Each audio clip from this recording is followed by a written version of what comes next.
A reading from the book of Ecclesiastes, chapter 10.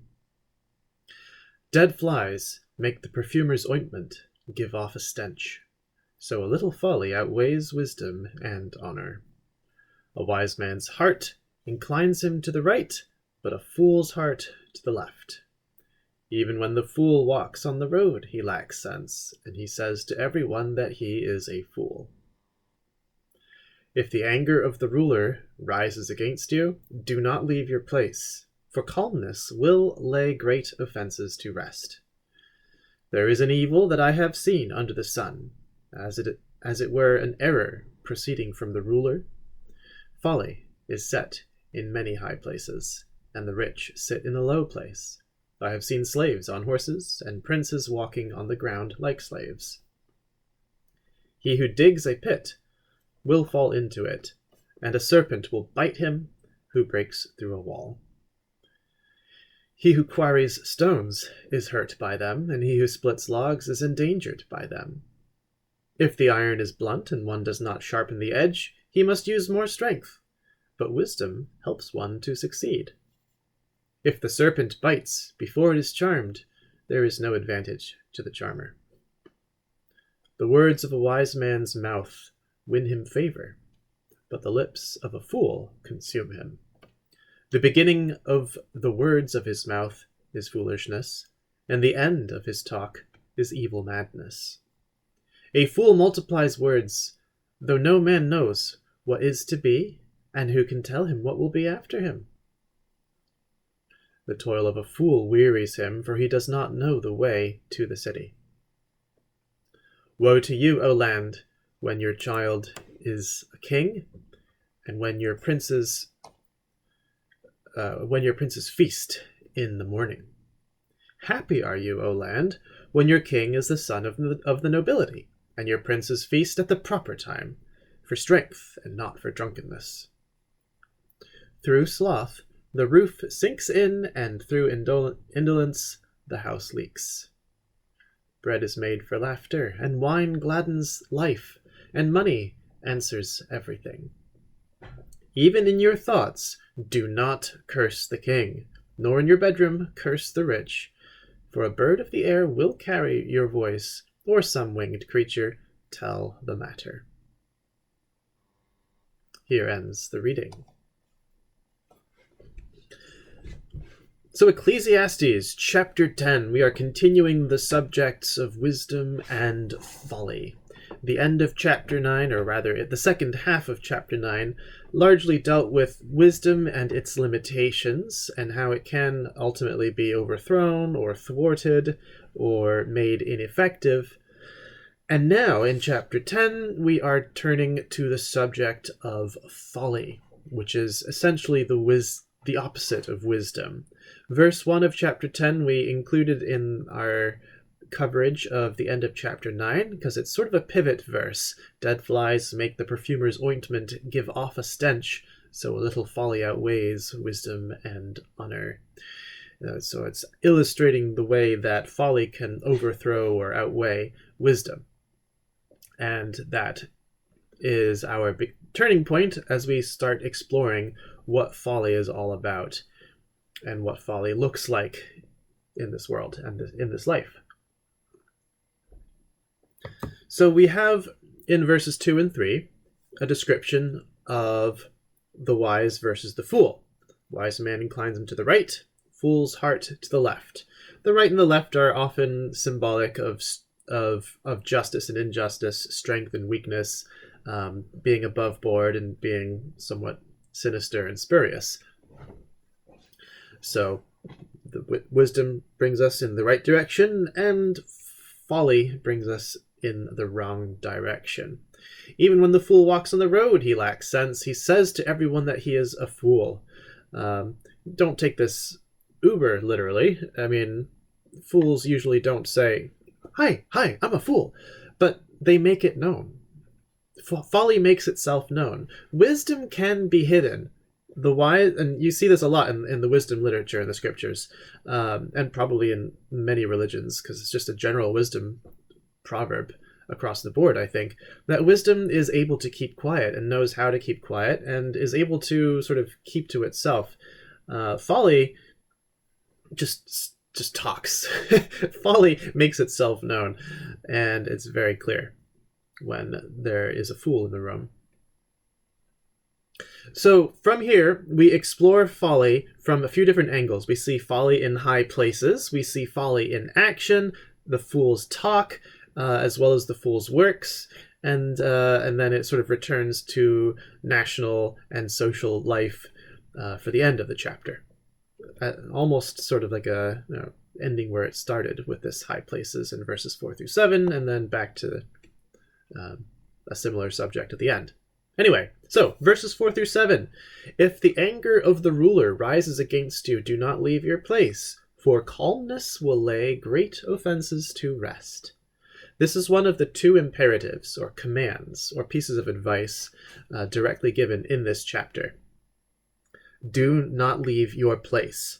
So this is a call for patient loyalty under pressure. This gives a good impression. If your boss or the king or whatever kind of ruler we're talking about is angry at you or upset about you, don't run away or don't turn away in bitterness. But remain where you are. Do not leave your place. Don't abandon your post. And be patient with the situation. That gives a good impression. It shows loyalty. It shows character, that you are willing to face up to what you might have done wrong, whether you did or not, and people can work with that. So here, our first imperative, our first advice and command is to be patient amidst anger, amidst the challenges in the world around us. Then the author goes on to describe some examples of folly in leadership situations. There's an evil I have seen under the sun, as it were an error proceeding from the ruler. Folly is set in many high places, and the rich sit in a low place. Slaves on horses, princes walking on the ground like slaves. Basically, he's describing how folly reverses the right order of things in life and in society. And the implication is that we should expect these problems. We should be prepared to bear them patiently. There are many things in life which are backwards from the way they ought to be. And there are many situations in life, especially in situations where leadership is involved, that life is disordered and things just don't go the way they ought to go. So, in that situation, the wise thing to do is to be patient. Don't just, leave in a huff as soon as, the first sign of, bad leadership or the first sign of unhealthy group. Because, every leadership is going to be flawed and every group is going to be imperfect. And if you keep leaving to find something better, you're never going to be anywhere and you're going to have no loyalty to anything. You can see that with people switching from one gym to another because they're not getting healthy. You can see that people switching from one church to another because they're fickle about one thing or another. You can see this with relationships as well, jumping from boyfriend to boyfriend, girlfriend to girlfriend, or even serial marriage and remarriage. This sort of impatience and desire to move on and find something better, or worse, try to find something perfect, which we'll never find. So then we turn to folly on a slightly more down-to-earth scale, because it's one thing to look at rulers, it's one thing to look at kings and the rich. What about ordinary life? Okay, well, this is where verses 8 through 11 come in. He who digs a pit will fall into it. A serpent will bite him who breaks through a wall. He who quarries stones is hurt by them. He who splits logs is endangered by them. So the ordinary work that we do does come with inherent dangers. Life and labor do come with inherent dangers. So in that sense, folly is the natural default condition of man. It's easier to fall into folly and discover the evil results of things. Life can be dangerous, physically and spiritually. However, wisdom helps us to succeed, as this paragraph goes on to explain. If the iron is blunt and one does not sharpen the edge, he must use more strength, but wisdom helps one to succeed. This is almost, in a way, I guess, Ecclesiastes' way of saying, work smarter, not harder. That's sort of a modern proverb, and it sort of fits into this context at the moment. But really, wisdom gives you an advantage if you receive it and use it rightly. So folly in action, in ordinary life and work, certainly is something that we can relate to, and something that we all face. And sometimes, even if it's something, small, like how you look after your house or clean your dishes, or small things like that, can be signs of wisdom and folly in how we go about the things that we do. Pardon me, sore throat again. So here now we go from action to talk. You can't have a wisdom discourse without dealing with the tongue. Every wisdom writing has to come back to this about our words, the words of your mouth. The words of a wise man's mouth win him favor. This is verse 12. But the lips of a fool consume him. So we have this initial contrast. Your words have great power to establish or ruin your reputation and your credibility. But as we explore what folly looks like here in this particular example of speaking, verses 13 and 14 go on to describe the words of the fool.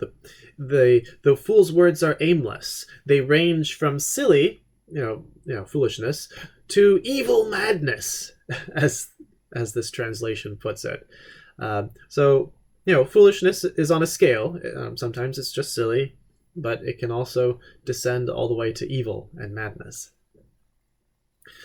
And also, the fool's words are numerous, and they far outweigh his knowledge and his ability to know things. This is, again, a limitation that Koheleth, the preacher, our author here, has been exploring throughout this book, the limitation of knowledge. So we just don't know what's going to happen in the future. We don't know how things are going to turn out. And so that's sort of referenced here in verse 14. The fool multiplies words, and who can tell him what will be after him? No, he speaks far more than he's qualified to speak, and he is unaware of the results of anything that he's doing. Not only is a fool's words aimless, but so is a fool's works. His works are also aimless. Verse 15 chimes in with that. The toil of a fool wearies him, for he does not know the way to the city. He doesn't know where he's going. He doesn't know how to get there. He doesn't know the point of, or goal or end, telos, of his work and labor. He does not know the way to the city. You can spiritualize this also, and think about how the concept of going to the city is one of the pictures of salvation, one of the pictures of heaven. We are on our way to the heavenly Jerusalem, and the fool does not know the way to the city. Without wisdom from God, without insight and guidance of the Holy Spirit, we don't know the way to heaven. We don't know the way to eternal life. And so any such labor along on the attempted way is going to be wearisome and hevel, or vanity, meaningless, futile. So the fool's words are aimless, and the fool's works are aimless. Then the last section of chapter 10, verses 16 through 20, return to the sort of national scene for the most part. A couple little exceptions in the middle, but we'll get that in here. Woe to you, O land, when your king is a child, and your princes feast in the morning. Happy are you, O land, when your king is the son of the nobility, and your princes feast at the proper time, for strength and not for drunkenness.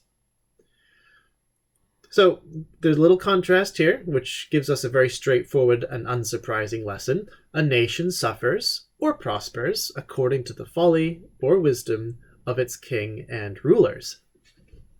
You may recall from the famous opening to chapter 3, for everything there is a time and a purpose for everything under heaven. Apply that principle here, because in verses 16 and 17 of chapter 10, we have the exact same things being listed. The king is a child or son of somebody, and the princes are feasting in both cases. But the same actions are either foolish or wise depending upon their timing and their use. Feasting in the morning, and the implication of getting drunk and just reveling in the time and becoming useless, is very different from feasting at the proper time, mid to late afternoon, evening, for strength and not for drunkenness. When the king is not just a child, but the son of nobility, someone who is raised a certain way and is trained to be a wise leader. So simply being a child, simply being young, simply feasting are not good or bad things in and of themselves. Everything has its time and place. Everything has its proper way. We've explored this several ways throughout the book, and now we're reapplying it again here. So the national scene, the same actions can be good or bad depending on how they're carried out. Now we apply this also to ordinary life one more time. In verse 18, though through sloth the roof sinks in, and through indolence the house leaks. So wisdom and folly apply to ordinary life. It's not just about the big picture of politics, governments, kings, and princes. It's also about your house, your home upkeep. I guess I did hint at this earlier already, but keeping the roof from leaking is an act of wisdom. It's a little bit of foresight to know that if I don't look after this ceiling and the roof above it, I'm going to get wet in here eventually. And actually, that's a timely one, because replacing the roof was the first thing we did in this house. Anyway, hopefully that was wise, I guess. But any other form of upkeep, any other form of wise work can be seen in this verse. Wisdom and folly is not only about the grand cosmic scale. It is also in the details. And then verse 19 is a tricky one. Bread is made for laughter, and wine gladdens life, and money answers everything. Is this good or bad? What's he trying to say here? Bread is made for laughter, wine gladdens life. That's pretty unclear. Are you trying to say, is this a description of like the fool, like the princes feasting in the morning, who are just feasting and gladdening themselves on wine and think that money answers everything? Oh yeah, well, if we're rich we can just enjoy this and go nuts and it's great. That's foolish. But bread is made for laughter. Wine gladdens life. We see that also in the Psalms. God provided wine to gladden the heart of man. And money answers everything? Well, there are a lot of positive things to say about the right use of money and the right use of riches, even in this very book of Ecclesiastes. So, this whole verse could be positive or negative depending upon how it's used. So it's, in a way, a clever summary of verses 16 and 17, in that it's providing us with these ingredients of life, which we can then either use well or use poorly. But then at the very end, in verse 20, we come to the end of the chapter, and we have the second and final imperative, the command or piece of advice that he has for us in this chapter. Even in your thoughts, he says, do not curse the king nor in your bedroom curse the rich, for a bird of the air will carry your voice, or some winged creature will tell the matter.